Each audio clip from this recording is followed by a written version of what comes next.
আপনার প্রশ্নের আমি কি সবার সামনে উত্তর দিব? আপনি মনে কষ্ট পাবেন না। আপনি বলেছেন যে ইন্টারিম গভর্নমেন্টের সময় যারা জনপ্রতিনিধি ছিল তারা কি সত্যি জনপ্রতিনিধি ছিল? তারা কি সত্যিকার কোনো নির্বাচনে নির্বাচিত হয়েছিল, নাকি দিনের ভোট রাতে নির্বাচনে হয়েছিল, নাকি ভুয়া ভোটে হয়েছিল, নাকি ভুয়া ব্যালটে হয়েছিল, নাকি ডিসিএসপিদের কারণে নির্বাচিত হয়েছিল? আচ্ছা, আপনার প্রশ্নের উত্তর আশা করি আপনি পেয়ে গেছেন। আমরা চাই সত্যিকার অর্থে, আমরা গণতন্ত্রে বিশ্বাস করি। আমি এখানে একটু কথা বলছি, কিছু মনে করবেন না।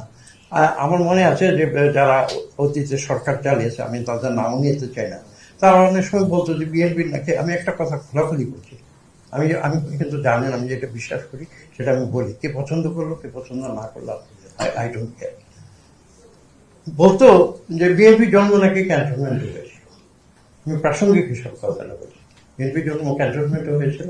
আওয়ামী লীগের জন্ম কি ক্যান্টনমেন্টে হয়েছিল? আওয়ামী লীগের জন্ম তো ক্যান্টনমেন্টে হয়নি, নাকি?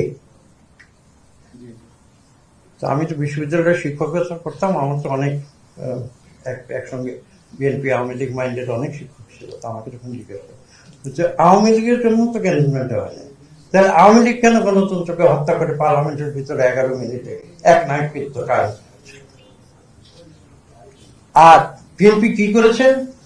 যদি তর্কের খাতিরে ধরে নেই যে বিএনপির জন্ম ক্যান্টনমেন্টে হয়েছে, কথা বলছি, সেই বিএনপি এক নায়কত্ব থেকে শহীদ প্রেসিডেন্ট জিয়াউর রহমান গণতন্ত্র ফিরিয়ে দিলেন।